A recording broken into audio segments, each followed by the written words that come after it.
Hey everyone, Economic Ninja here. I hope you're doing well. The Federal Reserve is losing money and they are losing money fast, and it's not how you'd think. Now, I am the Economic Ninja. I talk in the third person sometimes. I have a lot of weird traits, and I do have someone next to me. He says he doesn't want to be on camera, so go ahead and try and guess who it is. I don't know why he doesn't want to be on camera. And try and guess what kind of animal I'm harboring right now in my vehicle. All right, here we go. This story is out of the Daily Huddle. It says Federal Reserve suffers over $1 trillion in unrealized losses. Well, who cares if it's unrealized, right? But there is a catch.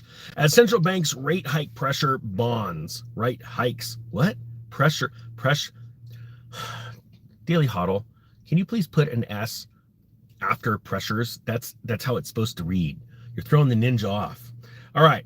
The Federal Reserve is now facing a whopping $1.06 trillion in unrealized losses on its balance sheet. The New York Federal Reserve Bank, which handles the Fed's bond transactions, just disclosed the losses, linking them to the central bank's tight monetary stance. Hey, Fed, your monetary stance, it's wrong. It's all wrong. You're going to have to loosen it up. It's a little tight, a little tight. Toity, like a toidle. Anyway, the Fed's bonds are losing value as the bank maintains higher for longer interest rates in a push to fight inflation. Now, it's not just the Federal Reserve.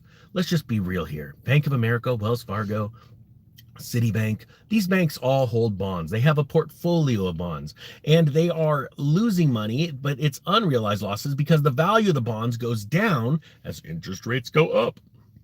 And that's okay because under the last president, he printed a lot of money, and the Fed, they're helping the banks out. Anyway, we'll get to that in a second. The agency says it will ensure losses won't hit the bottom line or cash transfers to the Treasury. The unrealized gain or loss position of the SOMA portfolio has no effect on net income or Federal Reserve remittances to the Treasury unless assets are sold and gains or losses are realized. Now, we all know that the Fed does not have to ever sell these because they have the ability to print money.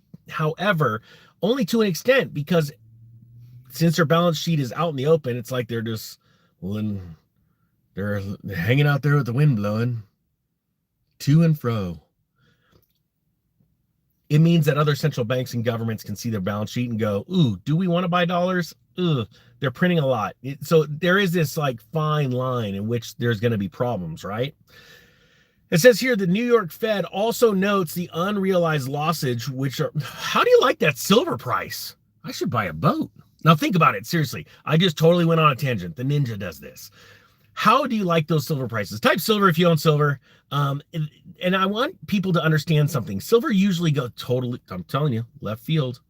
I'm getting thrown off by the guy right next to me. Silver is an industrial metal. And silver, usually the narrative is like, oh, times are bad, silver go down, like it did in 2007. Yet silver is crushing it right now, right? What is it, 36 and some change? You guys tell me the price of it down below. Point being is things are good. Now, I still believe there's going to be a little bit of pullback. I'm still calling $150,000 Bitcoin and $35 silver. I could be wrong, but usually silver is the Achilles heel, right? I heard Bix Weir say it a long time ago. That's a really good phrase of Wall Street or central banks. But what he doesn't realize is it's because Satan wants to keep the price down because he wants to throw it in God's face. That's the money that Jesus's life was bought and paid for. I'm not joking. That's something the Lord showed me a long time ago. And a lot of people have no idea how deeply rooted Satan is in our money system. As a matter of fact, it wasn't since or all the way going back to when the money changers, bankers changed money, gold and silver, into little notes on papyrus. You can find these at the Smithsonian in Washington, D.C. They actually have a couple of the original ones. It's pretty exciting. My point being is this. I'm going off on a tangent. We're talking about the Federal Reserve. Central banking is a demonic entity. Hey, I know I'm getting a little deep here right now. Type 1, though, if you understand this and this makes sense. Type 2 if you're like, Ninja, you're a little weird. Well, I am. But the truth is, it really is. Central banking is a demonic thing. It is a way to control the population. And I'm not even joking. I did not think I was going to go here on this talk. But what you have to realize is that when you have a little bit, just a little bit of gold and silver, God's money, the money that our founding fathers put into the Constitution, it changes you. It changes your metabolic structure. It changes the way you think and the way you learn.